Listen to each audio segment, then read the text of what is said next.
आज हम लोग 9 जून 2023 के पूछे गए प्रश्नों का प्रैक्टिस करेंगे। तो फर्स्ट प्रश्न आपकी स्क्रीन पर ये रहा, निम्नलिखित में से तत्वों के वर्गीकरण का वर्तमान में क्या आधार है? तत्वों की परमाणु संख्या। ए इज द राइट आंसर। घरेलू विद्युत परिपथ में उदासीन तार का रंग कैसा होता है? तो ब्लैक, काला होता है। सी इज द राइट आंसर। अंगूर में कौन सा अम्ल प्रचुर मात्रा में पाया जाता है? तो टार्टरिक अम्ल। B is the right answer. Golgi निकाय स्थानिक रूप से किससे संबंधित है? तो ईआर से। A is the right answer. Tritium निम्नलिखित में से किसका समस्थानिक है? तो ट्रिटियम आपका हो जाएगा ट्रिटियम। यूरेनियम ट्रिटियम हाइड्रोजन का हो जाएगा। B is the right answer. उत्तक संवर्धन द्वारा जीवाणु और विषाणुओं से मुक्त पौधों को प्राप्त करने की उत्तम विधि क्या है? तो सूक्ष्म प्रवर्धन, माइक्रो प्रोसेसन। B is the right answer. निम्नलिखित कथनों में से कौन सा कथन आवृत्ति का बेहतर वर्णन करते हैं? तो 1 सेकेंड में पूर्ण किए गए दोलनों की कुल संख्या। सी इज द राइट आंसर। वाष्पीकरण की गुप्त ऊष्मा का उपयोग होता है तो क्वथनांक पर द्रव के कणों के बीच आकर्षण बल से निकालने में। सी इज द राइट आंसर। धासा रंध्र वाला पौधा कौन है? तो धासा रंध्र वाला हो जाएगा Nerium. D is the right answer. पृथ्वी के वायुमंडल में पाए जाने वाले गैसों में नाइट्रोजन की मात्रा कितनी होती है? तो 0.7808 मतलब 0.78%। B is the right answer. इसके बाद लेंस की शक्ति कहीं क्या होता है? Dioptre. B is the right answer. उसके बाद बैक्टीरिया, काई, मॉस और कवक में क्या आम है? तो कोशिका भित्ति की उपस्थिति। ए इज द राइट आंसर। निम्नलिखित छोड़ देंगे। सिरका किसका विलयन है? तो पानी में 5 से 8% acetic acid. D is the right answer. उसके बाद जनसंख्या में भारत की वैश्विक स्थिति क्या है? तो पहले दूसरा था, लेकिन अब का ऑप्शन में 2000 ए हो जाएगा, पहला स्थान हो गया। पहले नंबर पर पहले चीन था, दूसरे पर इंडिया था। अब क्या जाएगा? पहले नंबर पे इंडिया चला जाएगा, लेकिन अकॉर्डिंग टू ऑप्शन में इसमें दूसरा देना होगा। कल्पकम किस लिए प्रसिद्ध है? नाभिकीय ऊर्जा के लिए। ए इज द राइट आंसर। निम्नलिखित छोड़ देंगे।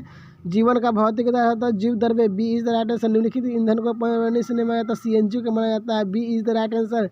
जी का वर्तमान मान लगभग होता है 6.667 into 10⁻⁻1 nm in this square kg in -2। D is the right answer. अब हम लोग जीके का प्रश्न का प्रैक्टिस करेंगे। संयुक्त राष्ट्र की स्थापना कब हुई? तो 24 अक्टूबर 1945 को हुआ था। A is the right answer. Montesquieu ने कौन सी पुस्तक लिखी थी? तो विधि की आत्मा। B is the right answer. निम्नलिखित में से कौन सा भारत में वाणिज्यिक फसल है? तो उपरोक्त सभी। सरसों, तंबाकू, जूट, उपरोक्त सभी। D is the right answer. मापनी में हर व्यक्त करता है तो धरातल की दूरी। A is the right answer. गरीबी हटाओ कनाडा 1971 में इंदिरा गांधी जी के रीजन में दिया गया था। B is the right answer. किस राज्य में खनिज तेल का विशाल भंडार स्थित है? तो असम में। Is the right answer. Hazira, Vijaypur, Jagdishpur pipeline दिए गए राज्यों में से किस राज्य से नहीं गुजरती? तो महाराष्ट्र, मतलब इस सभी से गुजरता है, महाराष्ट्र से नहीं गुजरता है। B is the right answer. La Nina किस महासागर में उत्पन्न होती हो? तो प्रशांत महासागर में। B is the right answer. Bihar में नहरों द्वारा सर्वाधिक सिंचाई किस जिले में होती है? तो रोहतास में होता है। D is the right answer. राष्ट्रीय पिछड़ा वर्ग आयोग NCBC को संवैधानिक दर्जा कब मिला था? तो 1993 में। ए इज द राइट आंसर। मतदाता सूची का परीक्षण कितने वर्षों में होता है? तो 5 वर्ष। सी इज द राइट आंसर।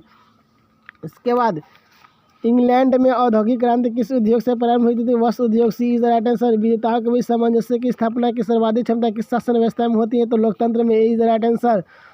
चीनी उत्पादन में अग्रणी राज्य कौन है? तो UP. A is the right answer. Alexandria किस सागर के किनारे पर बसा हुआ है? तो भूमध्य सागर। D is the right answer.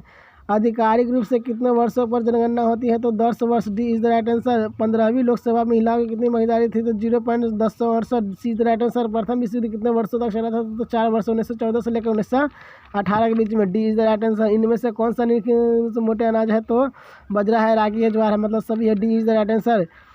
UNO का कौन सा अंग पहले दी है? नीदरलैंड पहले से कार्य करता है तो अंतर्राष्ट्रीय न्यायालय। D is the right answer. अब हिंदी के क्वेश्चन का प्रैक्टिस करेंगे। सम्राट का स्त्रीलिंग होता है सम्रांगी। D is the right answer. इनमें से कौन सा वाक्य अशुद्ध है?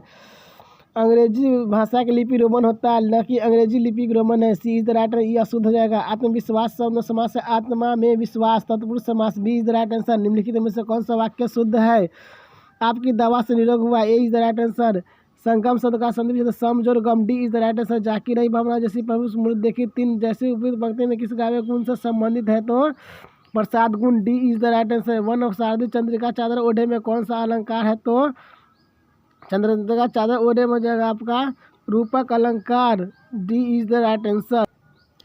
मैं निज रोदन में राम लिए फिरता हूँ, शीतल वाणी में आग लिए फिरता हूँ, मतलब इसमें विरोधाभास हो जाएगा। B is the right answer. इंद्रवजा के 11वें वर्ण पर यति होती है, यह कौन सा छंद है? तो इंद्रवजा मतलब वर्णिक छंद। B is the right answer. संचारी भावों के संख्या कितने? तो 33। C is the right answer. ये गढ़ांस पढ़ लीजिएगा। इससे पूछा गया सबकुछ में कौन सा उपसर्ग है? तो स है। Is the right answer. व्यंजना के कितने भेद होते हैं? तो व्यंजना के 2 भेद होते हैं। B is the right answer. मानो भाई धन धन धन धन अंतर, दामिनी धन दामिनी दामिनी धन अंतर, शोभित हरि ब्रज भामिनी। इस पंक्ति में कौन सा अलंकार है? तो उत्प्रेक्षा अलंकार है। ए इज द राइट आंसर। उसके बाद क्रिया के कथ्य रूप को क्या कहते हैं? तो क्रिया के कथ्य रूप को वाच्य कहते हैं। वाच्य कहते हैं। उसके बाद निम्नलिखित में से कौन सा युग्म सही नहीं है? तो विषम सूचक गलत हो जाएगा। विषम सूचक ऐसे होता है। ए इज द राइट आंसर। उसके बाद जिस समास में कोई भी पद प्रधान नहीं होकर अन्य पद की बढ़ंत होती है, कौन सा समास कहलाता है? बहुव्रीहि। B is the right answer. कम अंक आने पर शिक्षक ने उमेश से कहा, तुम तो बृहस्पति के अवतार हो। इसमें मतलब व्यंजना अलंकार हो जाएगा। व्यंजना शब्द से तो व्यंजना हो जाएगा। B is the right answer. Dasharatha पुत्र राम ने रावण को मारा। दशरथ पुत्र राम ने रावण को मारा जाएगा। संज्ञा पद one. D is the right answer. One और मात्रा में क्या अंतर है? वन स्वर और अक्षर और मात्रा स्वर का है। Is the right answer. केकी रव की नुपुर ध्वनि सुन जगती जगती की भूख प्यास। इस पंक्ति में कौन सा अलंकार है? तो केकी मतलब यमक अलंकार है। Is the right answer. पदबंध के कितने भेद होते हैं? पदबंध के 5 होते हैं। B is the right answer. बढ़त वर्ण संपत्ति सलिल मन सरोज बढ़ जाए में अलंकार कौन हो जाएगा? रूपक अलंकार हो जाएगा। ए इज द राइट आंसर। दौड़ धूप करना मुहरा करता है, बड़ी कोशिश करना। Is the right answer. Sir धुर सुधरी है सत संगत पायुक्ति में कौन सा अलंकार है? तो अनुप्रास अलंकार है। Is the right answer. मैं पढ़ रहा हूँ किस वाक्य उदाहरण? तो मैं पढ़ रहा हूँ मतलब विधिवाचक है। सी इज द राइट आंसर। बस आज के लिए इतना ही, फिर मिलेंगे नेक्स्ट क्लास में। Thank you so much.